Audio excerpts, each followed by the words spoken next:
people really enjoy their job, and companies at times go, we want to reward you, so they put them into a leadership role, and it's the worst case scenario. Here's a question that we hear almost more than any other. What is my worth? Not just in money, but in time, energy, and growth. Hi, I'm Clare. And I'm Simon. And together we have over 45 years in the recruitment industry building careers and leadership of Verve Partners. And today we're having the conversation that most people usually have after hours. Happy 10 years, Clare, and happy 10 years, Verve. I know, it's an exciting time. It really is a milestone. And it's been a big 10 years. Take us back to the beginning, like before Verve, before awards, before a team. Like, what did life look like at that kitchen table in New Lambton? Well, Monica and I really jumped off the ledge together. It was a time of nerves, anticipation, but absolute excitement. One of the stories I find really funny, though, is that when Monica and I decided to go out into business, we had to come up with a business name. And it became bigger than Ben-Hur. I felt like I was naming my firstborn child. We could not find the right name. Every time we came up with something, it was taken or it just didn't feel quite right. It's challenging, yeah. It is. So we actually hired an external marketing company to help us with that name. So just think about it. I was dreaming about it. It was 3 months of us thinking about it every day. And we went and saw this company who were fantastic, and they sat down with us, and within half an hour, he had just said, what about Monica Clare Recruitment? And we never considered putting our names into the business name, but it really rolled. Clare Monica didn't work, but Monica Clare Recruitment really did flow. It was staring at you the whole time, and then it suddenly became so obvious. I know, and it took him half an hour. We paid him $500 for it, so it was a quick win for him. But a great outcome. Yeah. So what was missing in recruitment at the time? The recruitment industry can tend sometimes to be very transactional. And we've just always got to remember that we're dealing with people. So for Monica and I, it really was around the ethics and the values behind the industry. We really wanted to improve what that experience looked like and felt to everybody that came in contact with our business. So really removing that transactional side, and also creating a business where people really enjoyed coming to work and their wellness was important to us. So creating a culture that really supported that wellness initiatives into the business and how we were going to interact with all our clients and candidates and give them that service that really made them feel loved, supported throughout the whole process. So you look at what the tier ones can do, and they can do some things really well. But then you think about what can we bring from that and improve to create something of our own. Yes, so I spent about 15 years in the Tier 1 world and had a fantastic time. I mean, they took me to London. I had 5 years with Hayes over there. But what really stood out for me, especially when I was in London, was that internal competition within the business. And it was really about numbers before it was about the people that we were supporting in their careers. So that didn't sit right with me. And 15 years in that Tier 1 environment, the numbers started to feel like we were moving away from what was really important. Yeah, very much so. When you first started, what were you most naive about, and what were you quietly confident about? Naive would be that when Monica and I started, we said we don't want to really lead people. We love recruiting. That's what we still want to do. So we'll just hire people that know what they are doing. They don't need any leadership. Self-starters, yeah. We just come in, here's a seat, go for it. Here's our way. But I think that within 4 years, 50% of my week was leadership. So a little bit naive around how much leadership was going to play into my role. And quietly confident, well, I was quietly confident that Monica and I really had the same ethics and values. So I knew that I could trust her to deliver the same service that I was going to deliver, and she had the same trust in me. So that trust really built something very strong as a foundation. And what you probably realise is leadership and management are very different skills, you know, and the leadership piece has its complexities, as does the management piece. But then you've got to try and bring the two together, but they are very different. And I didn't think, I don't think we understood how quickly we would grow. So I didn't think that leadership part was really talked about enough. But within 4 years, we'd grown quite significantly. So definitely that's where the naivety was. Did you imagine 10 years ago that Verve would become what it is today? No, I don't think there was enough really what do we want to be in 10 years. I think it was what do we want to be now. So, no. And the world has gone through so many changes over the last 10 years as well. I know, and to run a business and lead a business through times of uncertainty, and also the recruitment industry comes in cycles, so you have your busy periods and your quieter years. You know, sometimes it's really job rich and sometimes it's really candidate rich, and both of those times require very, very different skills. So, Claire, recruitment has been seen as a quick wins industry. What never sat right about that with you? I remember reading a book by the top 10 recruitment leaders, and it was actually written in 1988. So it was the first recruitment book I ever read, and so it was the CEO of Adecco and Julia Ross and, you know, all the people that I really looked up to as I entered the industry. And one of the questions was, if there was something that you could change about the industry, what would it be? And they all were quite similar responses, and I still think we've got a fair way to go in the fact that really raising the bar. We're not a transactional industry, but a lot of players do treat it like a transactional industry where they'll get somebody's CV and farm it out to 30 organisations and just hope somebody responds to them, and the candidate doesn't even know their CV's been sent out to 30 organisations. So, I mean, it happened last week.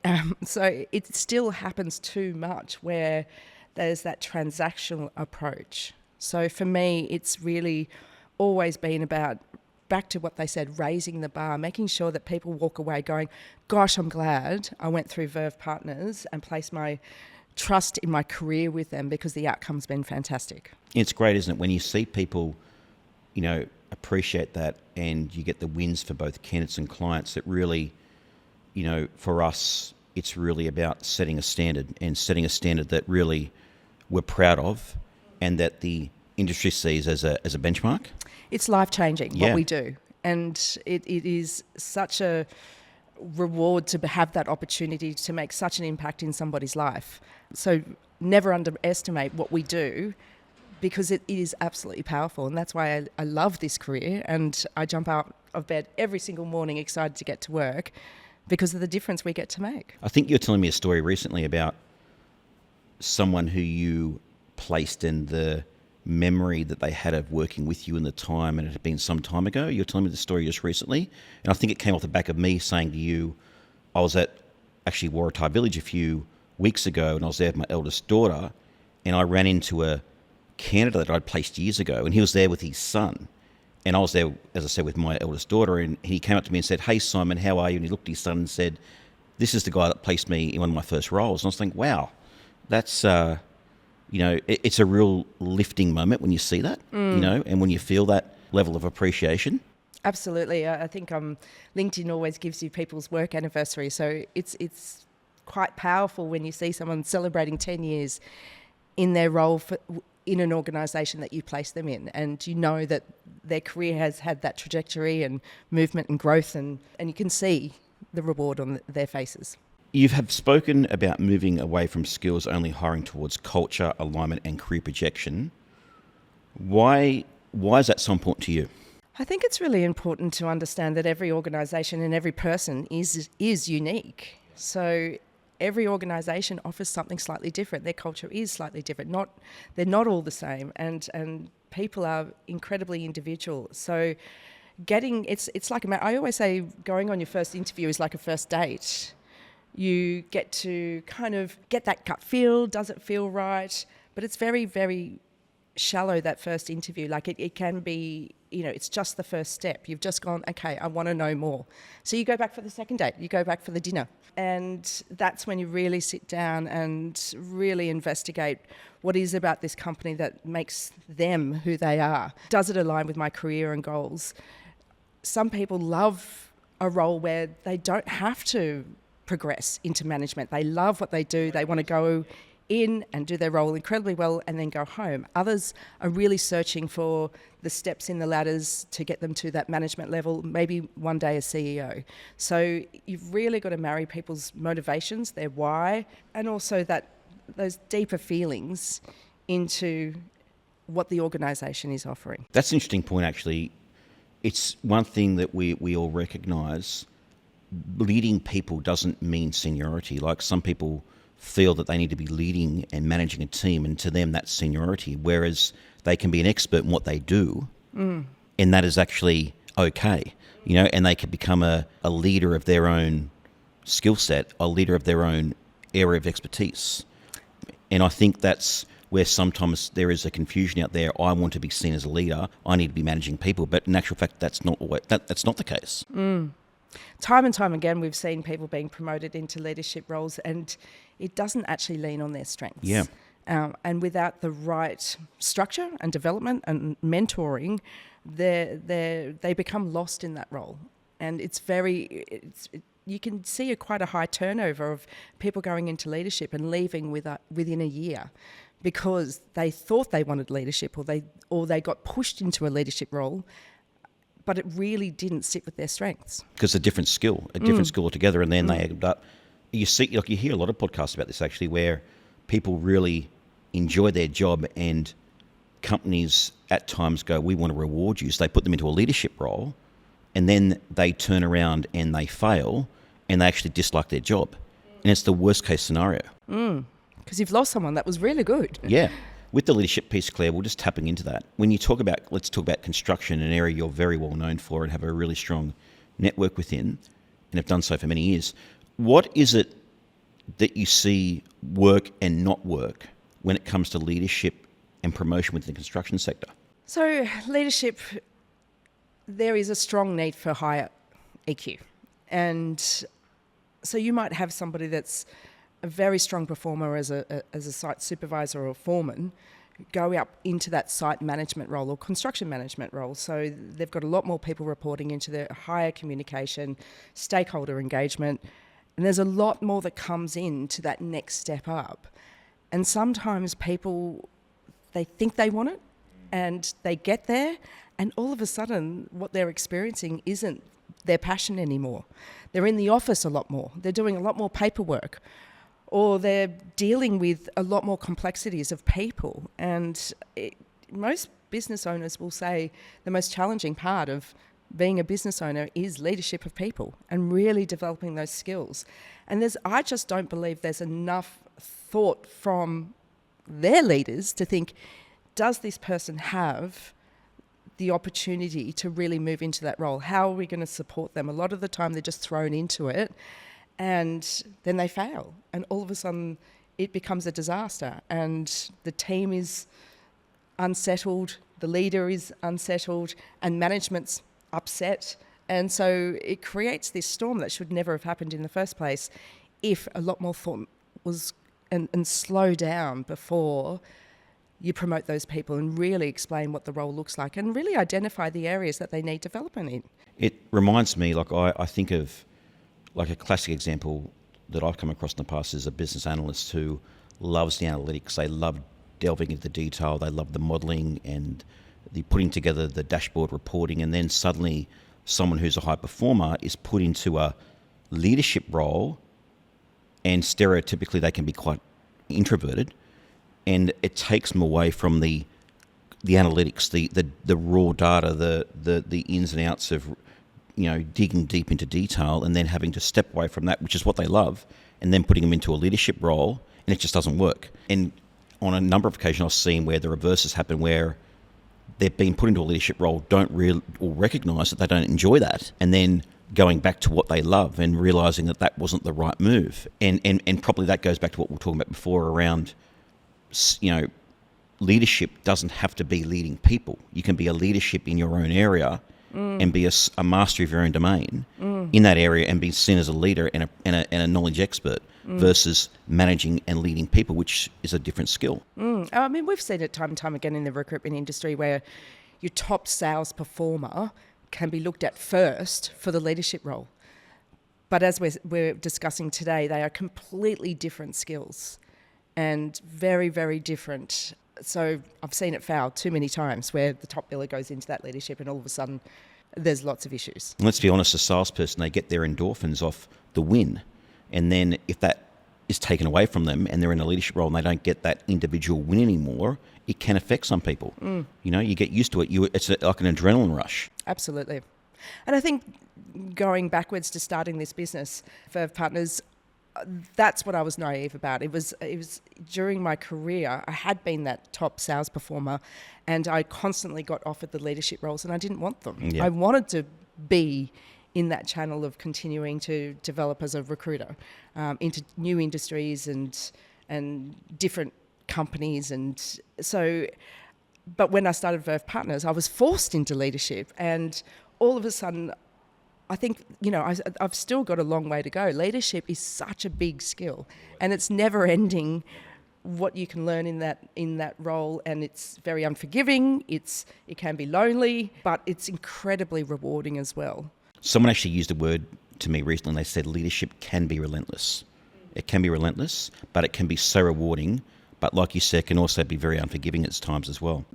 So with resistance, what resistance did you face early on when you tried to do things differently? Well, we didn't have a brand at the beginning, so nobody knew of Monica Clare Recruitment. So it was, at the end of the day, people want to work with people they trust. Yeah. So it was about building that trust. Why work with you? So that resistance was really around that. And we had to, our first tagline was, "We make recruitment easy." And I felt really uncomfortable with that tagline because it's not easy. It never is easy. But our role is to make it easier. So there definitely was that resistance because we were the unknown. Yeah, it mightn't be easy for us, but we're going to make it easier for other people. But we'll do what's required to make it easier for other people. Exactly. If it was easy, we wouldn't have a job. That's right. That's right. And then I think about Verve. So with the 10 years, what was the moment when you realised this Verve approach is actually working? Like, what was the moment? When did you realise that this is I can see this and I can see this becoming a success? Definitely around the partnerships with organisations that we had quite a bit of longevity in. And it was the professionals that would call us second or third time in their like calling us, "I'm ready again to move and I want to put my career in your hands." Those moments are really powerful, and we got onto the Hunter Water tender, and that was a really changing moment for this business because Hunter Water has an amazing brand, very focused on their culture and very particular about who they partner with. So to be chosen on a 4-year tender and then it's just recently been renewed again, yeah. Absolutely, I couldn't be more proud of those moments. Real point of elevation, isn't it? And you go into business, and when you win big tenders and get on with big brands, it really is a point of stepping back and going, this is great. I'm actually really proud of this, and the work we're doing is being recognised, and the people are seeing the value that we offer as an organisation. One thing that I find that we do a lot of, or get a lot of, I should say, is referrals and people who chase us and people who are that passive audience who have built a knowledge of Verve and have built a level of respect of ours to put our sourcing of their career in our hands. You know, and it's a really proud moment when that passive market reaches out to you, and they're the golden nuggets, they're the unicorns, as people say. Absolutely. And it's really hard to get them on your journey, but once you do, it's just a great feeling. It really is. So, Claire, just on the passive candidate, let's just dig into that a little bit deeper. What's the value that we offer that brings these candidates to us that we can take back to market? Because it is really hard to win over passive candidates who are normally the unicorns. They're going to move for the right reason. So what is it that we offer that draws them in, and the value that they see in us, in your view, that gives them that confidence to partner with Verve Partners? Gosh, Simon, I think they come to us for a multitude of reasons. If you apply through Seek, it's very cold, can be very one-dimensional. And a lot of people are left, they actually don't ever hear back from their application. So it can be very soul-destroying as well, because it's quite an emotional time to get to that point where you've decided now is the time I want to move and make a new career opportunity for myself. So coming to a recruitment advisor, first of all, we know a lot about what's going on in industries, what's happening with salaries, where the demand is. A lot of candidates also feel like they might want a little bit of a change in their careers. How do I do that? How do I go from, I've been in this role for the last 7 years doing the same thing, and I want to do something differently? and I want to do something new and exciting in my career. I want to expand my knowledge. So a lot of the questions they come to us about is, what is my worth? How do I change industries? What are my transferable skills? And so we really sit down and work with them to help them flesh those transferable skills out. Support them with the emotion. Like it's a bit of a roller coaster. So there's a lot of emotional support through those big decisions. Even resigning from an organisation that you've worked at for a long time can feel the huge amount of guilt. So having someone to talk through that process, see the opportunity, keep on the road, and actually see what opportunities could be out there other than very similar role to what they've been doing for the last 7 years. And it raises a really interesting point, actually, because this is where the human touch is so important. And I feel that what we do as recruiters only embraces the experience for candidates, particularly when we're getting those passive candidates. Because I read a story recently, and it was talking about AI, and it was talking about someone who was applying for a big organisation, won't mention who, and they went through an AI process. So they were talking to AI to go through the application process, and they were unsuccessful, but they were very suitable. And it was the journey that they went through in terms of there was no emotion, there was no human touch, and it became very robotic. And it actually, as that person went through that as a consumer, their feeling towards that brand shifted, because this is how, at the first point of entry, I'm dealing with a computer, I'm not dealing with an actual human. And it really changed the perception of how they perceive that brand as a consumer. And I think that's really interesting, and I think that's where I think AI has its place, but what it will never do, particularly when we're talking about, getting passive candidates and the value of bringing passive candidates onto our journey, AI can help identify them, but it can't help nurture them, and really bring them on a human touch, a human Absolutely. level of connection. Yeah, I recently had a candidate that came to me. She was a very highly qualified exec people and culture leader. But she'd moved to Newcastle. She had a role where she was working till 10 o'clock at night. She was working weekends. So about 60 hours a week. And she just was burnt out. And so she decided to study for an MBA and wanted to start her own consulting business in 2 years' time. So she just really wanted a job which was about 2 steps down from where she'd been operating. She wanted to go in, add value, and not be the leader. Now, every time she sent her CV anywhere, everyone just went, too experienced, overqualified, risky, she'll leave within 3 months. So she didn't get one interview, and she was brilliant. I interviewed her and had a role on that was an HR business partner. And once again, I really, I was sitting there going, why? Why would you go for this role when you have this experience? But after talking to her and understanding her motivations, where she was at, what her plan was, and contracting in a fixed-term contract for 12 to 18 months was perfect for her at 2 steps down, so that she could focus on her studies and setting up her business. So I sent the CV across, got a call from my client within probably 2 minutes and said, "Overqualified, Claire, why would you send us this?" And I really talked through the story. A lot of what we do is storytelling. So really talked through her story, her background. She got the interview, got the job. They didn't interview anyone else. And she's been there now, I'd say 7 or 8 months, and incredibly happy, and they're incredibly happy.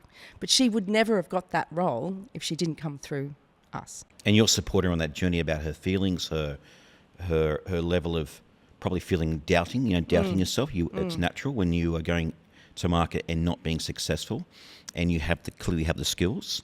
And that's where it becomes that mentor coaching piece when you're taking a candidate through a journey, because when they do get to the 11th hour, they feel like they've been supported, they feel very looked after, and they feel very excited about the journey ahead of them in this new role. So they come with the right energy and motivation, feeling that they've had that support along the way, which is so critical. Absolutely. So 10 years, it's an exciting time. We hit that moment. Sometimes it makes me feel old. It does. It does. We certainly we have our moments that can certainly age us. What was the hardest season of the business that almost broke you? Whew. There's been a couple. Absolutely it would be around the leadership piece. Yep. I would say 2 years ago, and this is being really vulnerable right now, but 2 years ago, you and I we had 17 staff. The industry was absolutely crazily booming after COVID. We couldn't keep up with it. And so everybody was quite busy. And really recognising that moment where one day we found out that, a toxic behaviour in the culture of the business had dramatically grown, and we had no idea. We didn't have our finger on the pulse. And it came as a shock, and it shouldn't have come as a shock.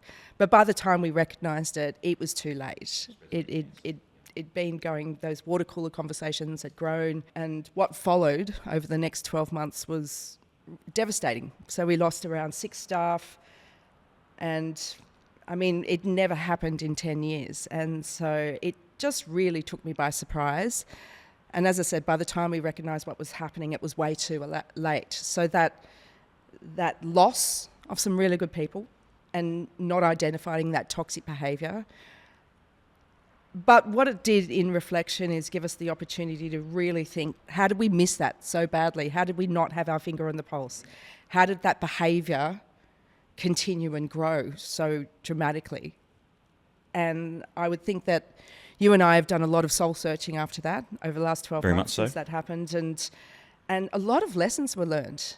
And the need for, clear as client communication. I must admit, I am a little bit of a people pleaser, so uncomfortable conversations sometimes can be really difficult for me, and I might steer away from them. But that's what happened at that time. Those behaviours were noticeable, and I probably chose to ignore them because it was difficult and uncomfortable. But acknowledging that behaviour of mine allowed it to grow. So I really blamed myself, and I felt like a failure. But instead of letting it consume me, I guess I took the opportunity to go, I need to be better. I need to be a better leader. I need to really dig deep here and really learn what needs to be learned at this point, because this can never happen again. It's interesting, and you're right, the things you learn going through that journey are so strong, and you do a lot of soul searching, but then you come to the end of it and go, wow, I went through that situation, and it makes you come out the other side, and you come out of it with learnings, new ways of approaching things, and looking at things differently as well. And I think what you and I both come out of that saying is there are behaviours we'll not accept, and you become very protective of your culture. And you come out the other side and you go, yes, we've got the right people working for us, and I'm really proud of that. And you become very protective of it. But then you don't go out looking for those experiences, do you? You don't go looking for, I want a toxic situation where I need to fix it and it becomes a cancer. But you then find yourself in it, you go, how do I make the best of this? And how do I learn from this? And how do we become better leaders out of it? And I think I'm very... as odd as it sounds, I think I'm glad we went through that, because we learned a lot from it. We did. And it's not something that a textbook or a teacher or what can train you. Yes, they can give you ideas, but when you're actually in the moment, you learn so much about yourself. Absolutely. And I think we've thought a lot about who we're hiring now into the business and what traits they have. Are we seeking the top biller that will come and sit in the corner and not talk to anyone and not be that collaborative team member? No, we are firstly and foremostly looking for team players, collaboration, really good communication, because everybody has things going on in their lives, but it's how we communicate and support each other. And people like to have fun as well. We spend so much time at work. You want to have fun, and, I think about you and I, we need fun now and then, and it could be playing Mario Kart, and I don't know who the best is here, and that's probably a conversation for a later time. But it brings a relaxation and a fun out in your life, and you need that. As we spend so much time in the business working, you want to have fun and you want to have a good laugh at the same time, which is important. Absolutely. I think we've got the fun back now. We do. So let's go back that 10 years, Claire, and it's always interesting when you think about this, considering that we've been through COVID, we've been through upturns, we've been through downturns in the market. Recruitment's always throwing challenges at us. But with that in mind, what would the now Claire, the 10 years in business Claire, give the Clare back 10 years ago, what advice would you give that Clare? Oh, absolutely acknowledging that leadership will be a big part of your role and that you can't ignore it. So acknowledging that I hadn't had a huge amount of experience in leadership. So I'd go back and really do a lot more development and training and mentoring in leadership, because I've probably learned a little bit the hard way. So yeah, I'd go back and absolutely invest time and energy into that growth. It's interesting too, though. Sometimes 10 years ago, you don't know. You know, there's that saying, you don't know what you don't know. So you don't know as much as you understand recruitment and the principles of leadership, because you've run teams and whatnot before. But running a business as a leader is so different. So then you ask yourself, well, what do I need to know? But then sometimes you don't know what you need to know, because the hurdles and challenges that be thrown at you, you just can't predict, can you? No. So it's a hard one. But I know what you mean. Like, you really want to be in a position where what are the tricks and what are the tactics I can take with me into this journey? But the question is, what are those? What are they? Yeah, and I think leadership, it's not a one size fits all. So I think the challenge is you need to be able to flex and adapt to the person that's sitting in front of you. So one person really enjoy direct, short communication. The next person needs a lot of fluff and more softer approach. But the most important thing is always clarity of expectations, clarity of role, clarity of boundaries. Very important. It's interesting, you know, read all these books and you listen to people present about leadership, and it's always interesting about different personalities, and you've tapped into this really well. Some people want an email sent to them about when it's time to follow up, where others would go, what does that mean? Am I in trouble? Where they prefer that face-to-face, can we catch up now? Like you said, it's not one shoe fits all. It was really interesting to talk about just leadership and communication. We typically used to hire a lot of people from the tier 1 recruitment firms, so the global large recruitment firms. And if I ever said, hey, can we go and have a chat in the boardroom, you would see the fear instantly hit their face. They were triggered by that one line. Like a PTSD. And so it's okay. Yeah. We're just going to go and discuss this. We're not having a disciplinary conversation now. But it was amazing how that was entrenched in them. It's interesting, isn't it? Yeah, because they get so used to that style. Like, and let's be honest, like the tier ones, they offer great training, but then when people come into a boutique environment, it can be very different, and it offers opportunities that can be very different to them. And just like you said, that conversation is, in our world, a very relaxed and very different situation, but people go from what they know and what they're used to. Yeah, and working for a business owner, a founder, compared to a large corporate organisation is a very different feel, and it's not for everyone. Yeah, and then being able to bring ideas to the table and bringing all those things that they want to implement, they can bring it to the directors, and it can happen very quickly and very seamlessly, and they're probably not used to that. They're not used to it, let's be honest. Yeah, we make quick decisions around here. We do, and we have to sometimes. That's just the industry we're in. Yeah, you're right. So, Claire, let's do a fast-fire reflection. One word to describe the first year of Verve. Belief. One lesson recruitment taught you the hard way. Be comfortable about the uncomfortable conversations. The value that guides every decision you make. Trust. And what keeps you going on the hard days? You and the team, definitely. Coming to you. work and seeing everybody. And my kids. I'll throw them in. Oops, forgot the kids. So, Claire, thank you for building something that proves business can be successful, human, and values-led. Happy 10 years to you, and happy 10 years to Verve. Thank you. Thanks for listening to our first episode of PayRise, and we look forward to talking to you more about careers, leadership, and the moments that make you question staying, leaving, or asking for more.